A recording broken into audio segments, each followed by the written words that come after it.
Welcome to BTJ. Britain దేశాన్ని storm Goretti అతలాకుతలం చేస్తోంది. అట్లాంటిక్ మహాసముద్రంలో ఏర్పడిన ఈ వెదర్ బాంబ్ ప్రభావంతో గంటకు 100 మైళ్ల కంటే ఎక్కువ వేగంతో ప్రచండ గాలులు వీస్తున్నాయి. దీనికి తోడుగా భారీ హిమపాతం కురుస్తుండటంతో వాతావరణ శాఖ అత్యంత అరుదైన రెడ్ వెదర్ వార్నింగ్ జారీ చేసింది.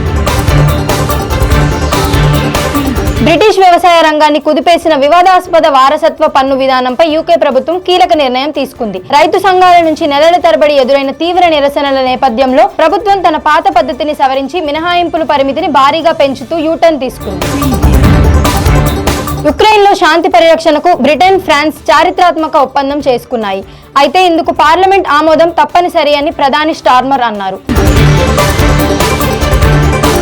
రష్యాతో కాల్పుల విరమణ లేదా శాంతి ఒప్పందం కుదిరిన తదుపరి దశలో ఉక్రెయిన్లో బహుళజాతి శాంతి పరిరక్షక దళాలు ఏర్పాటు చేయడానికి, సైనిక కేంద్రాలను నిర్మించడానికి ఈ ఒప్పందం ఒక చట్టపరమైన ఫ్రేమ్వర్క్ ను అందిస్తుంది. బ్రిటన్ రాజధాని లండన్లోని అత్యంత శక్తివంతమైన పోలీసు విభాగం మెట్రోపాలిటన్ పోలీస్ సర్వీస్లో వెలుగు చూసిన నియామక లోపాలు అంతర్జాతీయంగా చర్చనీయాంశమయ్యాయి. 2018 నుండి 2023 మధ్య కాలంలో సరైన నేపథ్య తనిఖీలు లేకుండానే వేలాది మందిని విధుల్లోకి తీసుకోవడంపై హోంశాఖ స్వతంత్ర దర్యాప్తుకు ఆదేశించింది.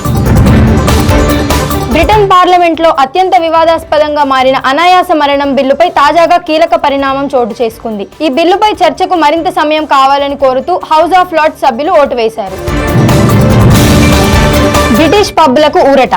బిజినెస్ రేట్ల పెంపుపై యూటర్న్ తీసుకున్న ఛాన్సలర్ రేచెల్ రీవ్స్. బ్రిటిష్ పబ్లు, హాస్పిటాలిటీ రంగానికి పెను ప్రమాదంగా మారిన బిజినెస్ రేట్ల పెంపు నిర్ణయంపై ఛాన్సలర్ రేచెల్ రీవ్స్ వెనక్కి తగ్గారు. దేశవ్యాప్తంగా పబ్బులు, చిన్న వ్యాపారాల నుంచి వ్యక్తమైన తీవ్ర వ్యతిరేకత, అలాగే సొంత పార్టీలో తలెత్తిన అసంతృప్తి నేపథ్యంలో ఈ యూటర్న్ తీసుకున్నారు. ఆస్ట్రేలియా గడ్డపై ఇంగ్లాండ్ పురుషుల క్రికెట్ జట్టు మరోసారి ఘోర పరాజయాన్ని చవిచూసింది. తాజా యాషెస్ సిరీస్ తో 4-1తో చిత్తుగా ఓడిపోవడం ఇంగ్లాండ్ క్రికెట్ బోర్డులో ప్రకంపనలు సృష్టిస్తోంది. డేవిడ్ బోవీ బాల్యానికి ప్రతీకగా నిలిచిన ఆయన నివాసాన్ని చారిత్రాత్మక కట్టడంగా తీర్చిదిద్దుతున్నట్లు హెరిటేజ్ ఆఫ్ లండన్ ట్రస్ట్ ప్రకటించింది.